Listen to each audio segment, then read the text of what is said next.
வணக்கம். நீங்கள் இணைந்திருப்பது சமூகத்தின் மதிய நேர பிரதான செய்திகளுடன். செய்திகளுக்காக உங்களுடன் இணைந்து கொள்ளும் நான் கஜிதா திருநாவுக்கரசு. விரிவான செய்திகளுக்கு முன்னதாக இன்றைய தலைப்புச் செய்திகள். எரிபொருள் தட்டுப்பாட்டை தவிர்க்க குறைந்த விலை வாய்ப்பை இழக்க நேரிடலாம், அமைச்சர் நலிந்த விளக்கம். செம்மணி விவகாரத்தில் உண்மையை கண்டறிய அரசு பூரண ஒத்துழைப்பு, நீதி அமைச்சர் உறுதி. இளைஞர்களை போதைக்கு இட்டுச் செல்லும் சமூக ஊடக விளம்பரங்கள், அஜித் ரோகண எச்சரிக்கை. ஆளுநர்களை தொடர்ந்து பிரதமரும் பதவி விலகுவாரா, பத்திரமுள்ள சீலரத்ன தேரர் கேள்வி. ஆசிரியரின் காருக்கு தீ வைத்தது 8 வயது சிறுவனா, போலீசார் வெளியிட்ட தகவல். மன்னாரில் அதிரடி, அரசு நிறுவனங்கள் மீது பாய்ந்த டெங்கு ஒழிப்புச் சட்டம், நீதிமன்றத்தில் வழக்கு தாக்கல். அதிக வெப்பத்தால் காட்டுத்தீ அபாயம் அதிகரிப்பு, 5 மாவட்டங்களுக்கு எச்சரிக்கை. அடுத்த 3 நாட்களுக்கு ஆபத்து, ஈரான் மீது கடும் தாக்குதல், ட்ரம்ப் எச்சரிக்கை. அவையமது தலைப்புச் செய்திகள். இனி தொடர்பான விரிவான செய்திகள். நாட்டில் எரிபொருள் தட்டுப்பாடு ஏற்படுவதை தவிர்த்து அத்தியாவசிய சேவைகளை தடையின்றி தொடர்ந்து வழங்குவதற்காக உலக சந்தையில் நிலவும் மிக குறைந்த விலைக்கு எரிபொருளை கொள்வனவு செய்ய முடியாமல் போகலாம் என அமைச்சர் நலிந்த ஜேதிச தெரிவித்தார்.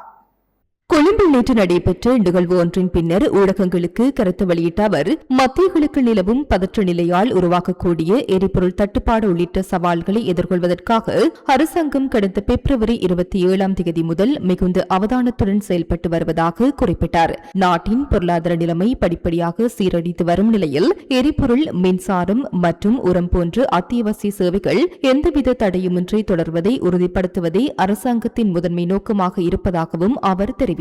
தற்போது டீசல் நுகர்வு 11%, பெட்ரோல் நுகர்வு 9% குறைந்துள்ள போதிலும் மத்திய கிழக்கில் நிலவும் அசாதாரண சூழ்நிலையை முன்னிட்டு எரிபொருள் ஒதுக்கீட்டு முறையை தொடர்ந்து பராமரிக்க வேண்டிய அவசியம் இருப்பதாகவும் அமைச்சர் தெரிவித்தார். மேலும் சர்வதேச சந்தையில் மசகு எண்ணெய் விலையின் ஏற்றத்தாழ்வுகளுக்கு ஏற்பவே உள்நாட்டு எரிபொருள் விலைகள் நிர்ணயிக்கப்படுவதாக சுட்டிக்காட்டிய அவர், உலகளவில் அமைதி பேச்சுவார்த்தைகள் மற்றும் போர் நிறுத்த முயற்சிகள் இடம்பெற்றாலும் எண்ணெய் ஏற்றி செல்லும் கப்பல்கள் மீதான தாக்குதல்கள் தொடர்வதாக தெரிவித்தார்.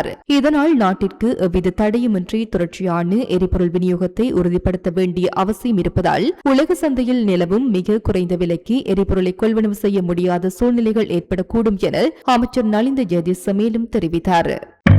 பாரிஸ் வாழ் மக்களே, உங்களின் பேராதரவை பெற்ற கல்யாணி மற்றும் அன்னபூரணி தயாரிப்புகள் இப்போது 2 கிளைகளிலும். பிடி கேஷன் கரி லாச்சப்பல், பிடி சூப்பர் ஸ்டோர் ஹார்லே கோனஸ்.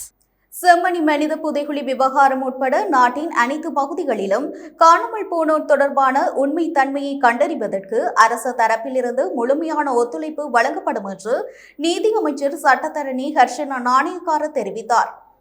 அரசு தொலைக்காட்சிக்கு வழங்கிய நேர்காணல் ஒன்றிலேயே அவர் இதனை கூறினார். தேசிய நல்லிணக்கத்தை கட்டியெழுப்புவது தற்போதைய அரசின் முக்கிய நோக்கம் என்று தெரிவித்த அமைச்சர், ஜனாதிபதி அனுரகுமார திசாநாயக்கு அனைத்து மக்களுக்கும் பொதுவான ஜனாதிபதி என்பதை சுட்டிக்காட்டினார். வரலாற்றில் முதன்முறையாக இந்த அரசுக்கு வடக்கு மக்களிடமிருந்து பலத்த ஆதரவு கிடைத்துள்ளது என்றும், காணி விடுவிப்பு உள்ளிட்ட பல வழிகளிலும் நல்லிணக்கத்தை எட்டுவதற்கான நடவடிக்கைகள் முன்னெடுக்கப்பட்டு வருகின்றன என்றும் அவர் குறிப்பிட்டார். வடக்கு மற்றும் தெற்கு என இரு தரப்பிலும் தமது உறவுகளுக்கு என்ன நடந்தது என்று தெரியாது, பெற்றோர் என்று கண்ணீர் வடிக்கும் நிலை நீடிக்கிறது என்று குறிப்பிட்ட அமைச்சர், அந்த வேதனையை தீர்க்க அரசு முன்னுரிமை அளிக்கிறது என்றும் தெரிவித்தார். நாங்கள் ஆட்சிக்கு வரும்போது காணாமல் போனோர் பற்றிய அலுவலகத்தில் போதிய ஆளணி வளம் இருக்கவில்லை. நாம் உடனடியாக புதிய ஆட்சேர்ப்புகளை செய்து 60 பேரை அதில் இணைத்துள்ளோம். இதற்கென வரவு செலவு திட்டத்தில் நிதி ஒதுக்கீடுகளும் செய்யப்பட்டுள்ளன. தற்போது தலா 3 பேர் கொண்டு 15 விசாரணை புலனாய்வு குழுக்கள் அமைக்கப்பட்டு விசாரணைகள் தீவிரமாக முன்னெடுக்கப்பட்டு வருகின்றன. இதன் மூலம் நிலுவையிலுள்ள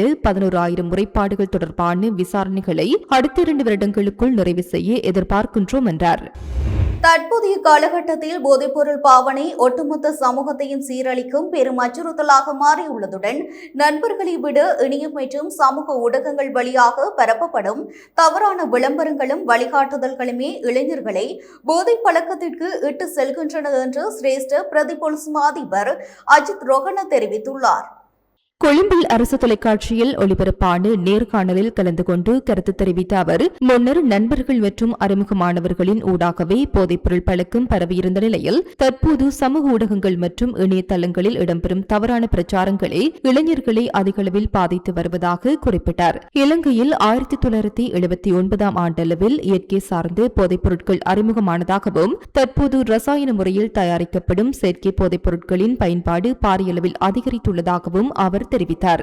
செயற்கை போதைப் பொருட்களின் விலை உயர்வால் ஒரு நாளில் இருமுறை போதைப்பொருள் பயன்படுத்தும் ஒருவருக்கு சுமார் 8,000 ரூபாய் வரை செலவாகின்றது. இதன்படி மாதத்திற்கு சுமார் 2,40,000 ரூபாய் தேவைப்படுவதால் அந்த பணத்தை பெறுவதற்காக வீடுகளை உடைத்து கொள்ளையடித்தல், பெண்களின் நகைகளை திருடுதல், மோட்டார் சைக்கிள்கள் மற்றும் வாகனங்களின் உதிரி பாகங்களை திருடுதல் உள்ளிட்ட பல்வேறு குற்ற செயல்களில் போதைப்பொருள் பாவனையாளர்கள் ஈடுபடுவதாகவும் அவர் சுட்டிக்காட்டினார். மேலும் போதைப்பொருள் பாவனை, குடும்ப வன்முறைகள் மற்றும் கொலை சம்பவங்களையும் அதிகரித்து வருவதாக குறிப்பிட்ட அவர், அண்மையில் எம்பிலிப்பட்டிய பகுதியில் தனது தாய் தந்தையை மகனை கொலை செய்த சம்பவத்தில் குறித்த இளைஞன் செயற்கை போதைப்பொருளுக்கு அடிமையானவர் என்பது போலீஸ் விசாரணையில் உறுதியானதாக தெரிவித்தார். அத்துடன் போதைப்பொருள் பயன்படுத்திய நிலையில் வாகனங்கள் இயக்கும் ஓட்டுநர்களின் எண்ணிக்கையும் அதிகரித்து வருவதாக எச்சரித்த அஜித் ரோகனு, இதனால் எப்போது வேண்டுமானாலும் பாரிய சாலை விபத்துக்கள் மற்றும் உயிரிழப்புகள் ஏற்படக்கூடிய அபாயம் நிலவுவதாகவும் தெரிவித்தார். போதைப்பொருள் பாவனையை கட்டுப்படுத்த சட்ட அமலாக்க நடவடிக்கைகளுடன் பெற்றோர், கல்வி நிறுவனங்கள் மற்றும் சமூகத்தின் ஒத்துழைப்பும் அவசியம் என அவர் வலியுறுத்தினார்.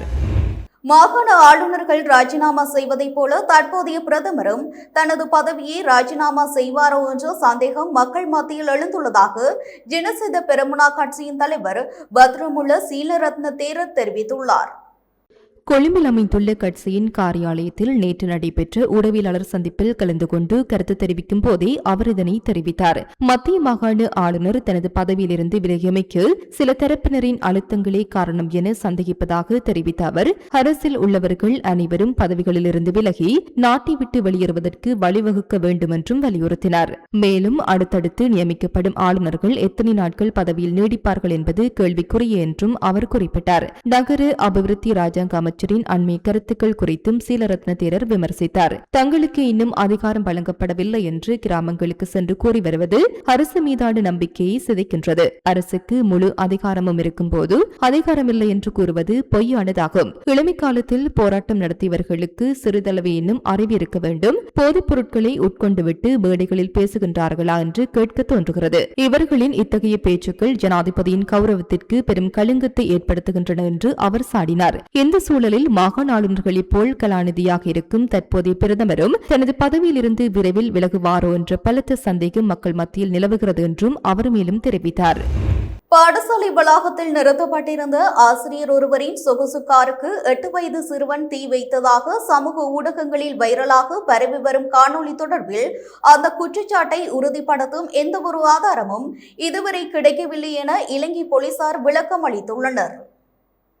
போலீசார் வெளியிட்டுள்ள அறிக்கையின்படி கடந்த ஜூலை 3ஆம் தேதி குருநாகல் பகுதியில் அமைந்துள்ள பாடசாலையொன்றின் வளாகத்தில் சுமார் 1.4 கோடி ரூபாய் பெறுமதியான கார் தீப்பற்றி எரிந்துள்ளது. இந்த தீ விபத்துக்கு 8 வயது மாணவன் காரணம் என முறைப்பாடு அளிக்கப்பட்டதைத் தொடர்ந்து குருநாகல் போலீசார் விசாரணைகளை ஆரம்பித்தனர். சமூக ஊடகங்களில் பரவி வரும் காணொலியில் காணப்படும் சிறுவன் அதே பாடசாலையில் கல்வி கேட்கும் 8 வயது மாணவன் என்றும் சம்பவம் இடம்பெற்ற நேரத்தில் குறித்த வாகனத்திற்கு அருகில் நடந்து சென்றிருந்ததாகவும் போலீசார் தெரிவித்துள்ளனர். எனினும் அந்த சிறுவனி வாகனத்திற்கு தீ வைத்தார் என்பதை நிரூபிக்கும் நேரடி சாட்சியமோ தடவியல் ஆதாரமோ இதுவரை கிடைக்கவில்லை என போலீசார் வலியுறுத்தியுள்ளனர்.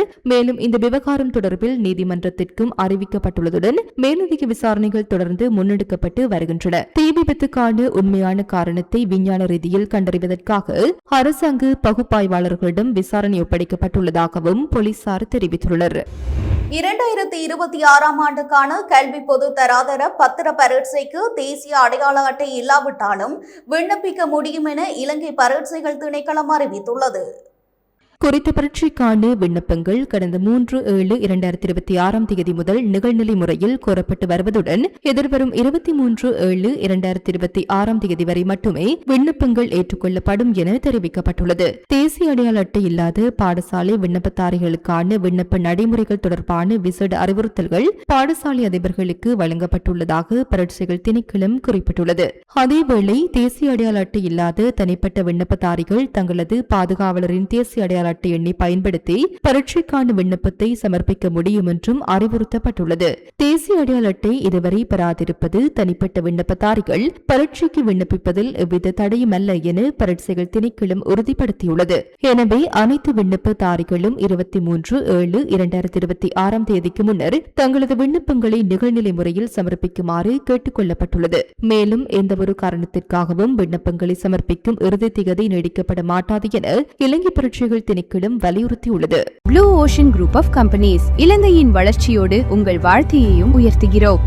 மன்னார் மாவட்டத்தில் தீவிரமாக முன்னெடுக்கப்பட்டு வரும் டெங்கு ஒழிப்பு செயல் திட்டத்தின் கீழ் பொதுமக்களுக்கு முன்மாதிரியாக இருக்க வேண்டிய அரசு நிறுவனங்களுக்கு எதிராக சட்ட நடவடிக்கைகள் மேற்கொள்ளப்பட்டுள்ளது. டெங்கு நுளம்புகள் பெருகும் வகையில் சூழலை வைத்திருந்ததன் அடிப்படையில் ஒரே நாளில் 3 அரசு நிறுவனங்களுக்கு எதிராக நீதிமன்றத்தில் வழக்கு தாக்கல் செய்யப்பட்டுள்ளது. சட்டம் அனைவருக்கும் சமமானது என்பதை நிரூபிக்கும் வகையில் தனியார் இடங்கள் மட்டுமன்றி அரசு நிறுவனங்கள் மீதும் எந்தவித பாரபட்சமும் இன்றி சுகாதாரத்துறை மற்றும் முப்படை இணைந்து இந்த அதிரடி நடவடிக்கையை முன்னெடுத்துள்ளனர். மன்னார் நகரசபை பிரிவில் டெங்கு நுளம்பின் பெருக்கத்தை கட்டுப்படுத்தும் வகையில் மன்னார் நகரசபையின் ஏற்பாட்டில் பொது சுகாதார வைத்திய அதிகாரி பணிமனை, பொது சுகாதார பரிசோதகர்கள் முப்படை இணைந்து விசேட வேலை திட்டம் நேற்று காலை மன்னாரில் ஆரம்பிக்கப்பட்டுள்ளது. நேற்றைய தினம் அரசு அலுவலகங்கள், விடுதிகள், வர்த்தக நிலையங்களில் டெங்கு பரிசோதனைகள் முன்னெடுக்கப்படுகின்றது. இதன்போது டெங்கு நுளம்பு பெருகுவதற்கான காரணமான இடங்கள் அடையாளம் காணப்பட்டது. இதன்போது டெங்கு நுளம்புகள் பெருகும் வகையில் சூழலை வைத்திருந்ததன் அடிப்படையில் 3 அரசு நிறுவனங்களுக்கு எதிராக நீதிமன்றத்தில் வழக்கு தாக்கல் செய்யப்பட்டுள்ளது. நிலவும் அதிக வெப்பநிலை காரணமாக பதுளை, மொனராகலை மற்றும் நுவரெலியா மாவட்டங்களில் தொடர்ச்சியாக காட்டுத்தீ சம்பவங்கள் பதிவாகி வருவதாக வன பாதுகாப்பு திணைக்களம் தெரிவித்துள்ளது. வன பாதுகாப்பு திணைக்களத்தின் பணிப்பாளர் நாயகம் சந்திம பாலம கும்புர வெளியிட்டுள்ள தகவலின்படி இந்த 3 மாவட்டங்களுக்கு மேலாக அனுராதபுரம் மற்றும் ரத்தினபுரி மாவட்டங்களிலும் அதிக வெப்பநிலை காரணமாக காட்டுத்தீ பெறவும் அபாயம் காணப்படுவதாக எச்சரிக்கப்பட்டுள்ளது. இதனிடையே நக்கல்ஸ் வனப்பகுதியின் ஹூனஸ்கீரிய பகுதியில் கடந்த 2 நாட்களாக பரவியிருந்த காட்டுத்தீ தற்போது முழுமையாக கட்டுப்பாட்டுக்குள் கொண்டுவரப்பட்டுள்ளதாக அதிகாரிகள் தெரிவித்துள்ளனர். இதேவேளை உலக நாடுகளை பாதித்து வரும் எல்னினோ காலநிலை மாற்றத்தின் தாக்கம் இலங்கையின் வானிலையிலும் தற்போது உணரப்பட தொடங்கியுள்ளதாக வளிமண்டலவியல் திணைக்களம் தெரிவித்துள்ளது. உலகளாவிய காலநிலை முன்னறிவிப்புகளின்படி தற்போது பலவீனமான நிலையில் காணப்படும் எல்னினோ தாக்கம் எதிர்வரும் அக்டோபர் முதல் டிசம்பர் வரையிலான காலப்பகுதியில் 80% அதிகமாக தீவிரமடையும் வாய்ப்பு இருப்பதாகவும் இதனால் அதிக வெப்பநிலை மற்றும் வறட்சி நிலை மேலும் மோசமடையக்கூடும் என்பதால் பொதுமக்கள் அவதானத்துடன் செயல்படுமாறும் அதிகாரிகள் அறிவுறுத்தியுள்ளனர். மேல் சப்ரகமோ மற்றும் வடமேல் மாகாணங்களிலும் கண்டி, நுவரெலியா, காலி மற்றும் மாத்தறை மாவட்டங்களிலும் சில இடங்களில் மழை பெய்யக்கூடும். நாட்டின் ஏனைய பகுதிகளில் பெரும்பாலும் வறட்சியான வானிலை நிலவும் என வளிமண்டலவியல் திணைக்களம் எதிர்வு கூறியுள்ளது.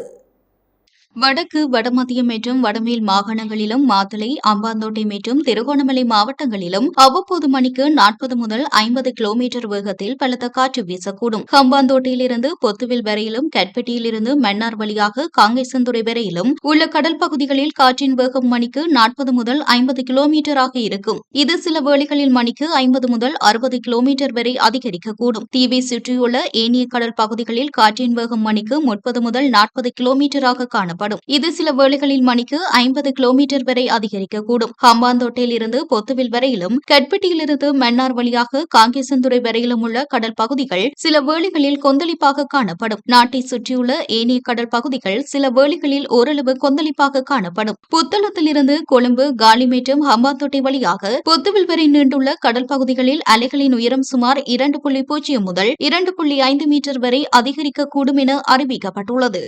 ராயல்டி என்ஜினியரிங் வழங்கும் நவீன அடுக்குமாடி குடியிருப்புகள் இப்போது விற்பனைக்கு. கொழும்பு 6 வெள்ளவத்தை பசஸ் லேன் ஹால் ரோட்டுக்கு மிக அருகாமையில். அமெரிக்க ராணுவம் அடுத்த 3 நாட்களுக்கு ஈரானுக்கு எதிராக கடுமையான ராணுவ தாக்குதல்களை முன்னெடுக்க உள்ளதாக அமெரிக்க ஜனாதிபதி டொனால்ட் ட்ரம்ப் தெரிவித்துள்ளதாக சர்வதேச ஊடகங்கள் செய்தி வெளியிட்டுள்ளன. உயர்மட்ட பாதுகாப்பு மற்றும் தேசிய பாதுகாப்பு அதிகாரிகளுடன் நடைபெற்ற ஆலோசனைக் கூட்டத்தின் பின்னர் கருத்து வெளியிட்ட ட்ரம்ப் ஹோர்முஸ் நீரிணையில் சர்வதேச வர்த்தக கப்பல் போக்குவரத்துக்கு ஈரான் ஏற்படுத்தி வரும் அச்சுறுத்தலை கட்டுப்படுத்துவதே அமெரிக்காவின் நோக்கம் என தெரிவித்துள்ளார். சந்திப்புக்கு முன்னர் செய்தியாளர்களிடம் பேசிய அவர், ஈரான் பேச்சுவார்த்தைக்கு முன்வர தவறினால் அடுத்த சில நாட்களில் அமெரிக்காவின் ராணுவ நடவடிக்கைகள் மேலும் தீவிரமடையும் என எச்சரித்தார். மேலும் அடுத்த 3 நாட்களுக்கு அமெரிக்க ராணுவம் ஈரானை கடுமையாக தாக்கும். அதன் பின்னர் அவர்களின் நிலைமை மேலும் மோசமடையும். மின் உற்பத்தி நிலையங்கள் மற்றும் பாலங்கள் உள்ளிட்ட முக்கிய உட்கட்டமைப்புகள் இலக்காக கொள்ளப்படும். ஈரான் பேச்சுவார்த்தைக்கு வராவிட்டால் அந்த முக்கிய கட்டமைப்புகள் அனைத்தும் அளிக்கப்படும் என ட்ரம்ப் தெரிவித்ததாக கூறப்படுகிறது. இந்த அறிவிப்பால் மத்திய கிழக்கில் பதற்றம் மேலும் அதிகரிக்கக்கூடும் என சர்வதேச அரசியல் விமர்சகர்கள் எச்சரித்துள்ளனர். தெற்கு அதிவேக நெடுஞ்சாலையின் அமெரிக்க கட்டுப்பாட்டு நிலையத்தில் 2 கிலோ 554 மில்லிகிராம் ஐஸ் போதைப் பொருளை வாகனத்தில் கடத்தி செல்ல முயன்ற 2 சந்தேக நபர்கள் கைது செய்யப்பட்டுள்ளனர். சந்தேக நபர்கள் தெற்கு அதிவேக நெடுஞ்சாலையில் கொழும்பு நோக்கி பயணிக்க முற்பட்டபோது அவர்களின் நடவடிக்கையில் சந்தேகமடைந்த கட்டுப்பாட்டு நிலைய அதிகாரிகள் மேற்கொண்ட சோதனையில் வாகனத்தில் இருந்து 2 கிலோ 554 மில்லிகிராம் ஐஸ் போதைப் பொருள் கைப்பற்றப்பட்டது. இதையடுத்து இரு சந்தேக நபர்களும் போதைப்பொருள் கடத்த பயன்படுத்தப்பட்ட வாகனமும் மேலதிக விசாரணைகளுக்காக திககொடா போலீஸ் நிலையத்தில் ஒப்படைக்கப்பட்டுள்ளனர். கைது செய்யப்பட்டவர்கள் 28 மற்றும் 32 வயதுடைய புரண்டா பகுதியைச் சேர்ந்தவர்கள் என போலீசார் தெரிவித்துள்ளனர். சம்பவத்தில் திககொடா போலீசார் மேலதிக விசாரணைகளை முன்னெடுத்து வருகின்றனர். இத்துடன் நமது மதிய நேர பிரதான செய்திகள் நிறைவடைகின்றன. தொடர்ந்தும் சமூகத்துடன் இணைந்திருங்கள். வணக்கம். எமது RIP பேச்சுக்கு கிடைத்த மரண அறிவித்தல்கள். யாழ் புங்குடுதீவை பிறப்பிடமாகவும் பிரான்ஸ், பாரிஸ் மற்றும் லண்டன் ஆகிய இடங்களை வாழ்விடங்களாகவும் கொண்டிருந்த திருமதி பாலசுப்ரமணியம் சொர்ணலட்சுமி அவர்கள் 10/7/2026 வெள்ளிக்கிழமை அன்று லண்டனில் காலமானார். யாழ் அனலதீவை பிறப்பிடமாகவும் யாழ்ப்பாணம், கொழும்பு மற்றும் கனடா மார்க்கமாகிய இடங்களை வாழ்விடங்களாகவும் கொண்டிருந்த திருமதி விஜயலட்சுமி கனகரத்னம் அவர்கள் 13/7/2026 திங்கட்கிழமை அன்று இறைவனடி சேர்ந்தார். யாழ் காரிநகர் களபூமி விளானியை பிறப்பிடமாகவும் வதிவிடமாகவும் கொண்டிருந்த திருமதி சுப்பிரமணியம் திலகவதி அவர்கள் 15/7/2026 புதன்கிழமை அன்று காலமானார். பிரித்தானியா லண்டன் ஈஸ்ட்காமை பிறப்பிடமாகவும் வதிவிடமாகவும் கொண்டிருந்த செல்வி ஷாருகா சசிகுமார் அவர்கள் 4/7/2026 சனிக்கிழமை அன்று காலமானார். மேலே அறிவிக்கப்பட்ட அனைத்து மரண அறிவித்தல் இறுதிக்கிரியை பற்றிய தகவல்களை அறிந்து கொள்ள ரிப்டாட் பேஜை பார்வையிடுங்கள். இதற்கான லிங்க் கீழிருக்கும் டிஸ்கிரிப்ஷனில் பார்வையிடலாம். இது போன்ற செய்திகளை தெரிந்து கொள்ள சமூகம் நியூஸ் சேனலை சப்ஸ்கிரைப் செய்து அருகில் உள்ள பெல் பட்டனை கிளிக் செய்யுங்கள். மேலும் இது போன்ற செய்திகளை உடனுக்குடன் தெரிந்து கொள்ள சமூகமீடியா.com என்ற இணையதளத்தின் வாயிலாகவும் எங்களுடன் இணைந்திருங்கள்.